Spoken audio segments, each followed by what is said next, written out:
Don't miss the series premiere of Police 24/7, Tuesday at 8, 7 Central on the CW. Now at 10 and only on 5, a neighborhood on alert. Residents living in fear after being repeatedly targeted by a sophisticated burglary crew. Plus, an unfolding mystery in Mexico tonight. The bodies of 3 missing surfers are found in Baja. Their burned-out car also located in a remote area. What we know about the investigation. And the UCLA campus is quiet tonight, but calls to investigate the unrest and the violence continue as USC tries to restore trust amid a series of scandals. Now on the news at 10.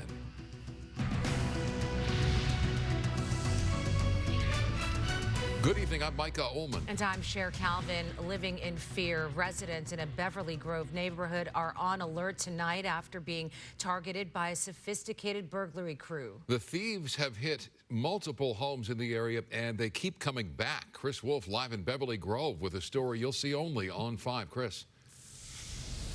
Absolutely, that's right. Micah and Cher, neighbors I spoke with tonight feel that they just don't know where to turn. They feel helpless. They say that Beverly Grove is under attack, with criminals casing out potential targets or striking on practically a daily basis out here. They believe that the criminal justice system has abandoned them, and now they have to fend for themselves. Turning the tables on an intruder in Beverly Grove. The explosive encounter was recorded last Thanksgiving, but victims are sharing footage with KTLA 5 News for the first time, saying they have to speak out. This happened at a home along Maryland Drive. The victims later received a note from the district attorney's office explaining plans for prosecution, but the victims do not know what became of the case. They have boosted security at their home with cameras and sensors, but none of those measures seem to deter others intent on breaking in.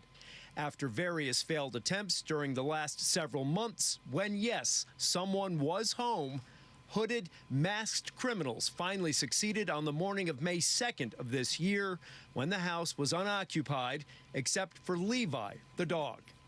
With parts of the crime captured on surveillance footage, the intruders found a way to scale the backside of the house, gaining entry through a second-story atrium and smashing a glass door. They stole heirlooms, jewelry, and other valuables. Homeowners Eddie and Lena do not want to give their last names. They explain there have been close to a dozen burglaries in the area within the last couple of months, and that many victims are just too frightened to come forward. The neighbors are fed up. Tell me about that. Well, I think that we're under siege, and I don't know how else to put it. Every day there's something going on our street and the street surrounding us. Every day we don't know who's getting attacked, who's getting broken into, who's getting home invaded, and it's all hours of the day, it's all hours of the night. We don't feel safe in our own homes. It's not okay. It's no way to live.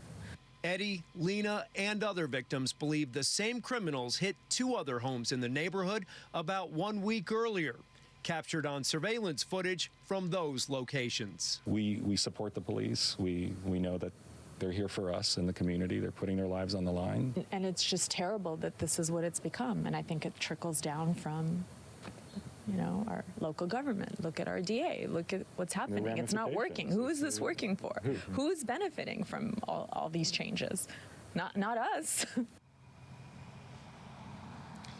Eddie and Lena believe that the criminals took advantage of the fact that a massive amount of LAPD resources were deployed to those college campus protests during the last several days to decide to strike when they did yesterday morning. For now, reporting live in Beverly Grove, I'm Chris Wolf, KTLA 5 News. Chris, thank you. A popular Long Beach taco truck is hit again by robbers. This time, thieves beat up the cashier and stole his belongings. It is the second time in just 6 months the Los Bros taco truck has been hit by thieves. Rick Chambers is live in Long Beach with a story.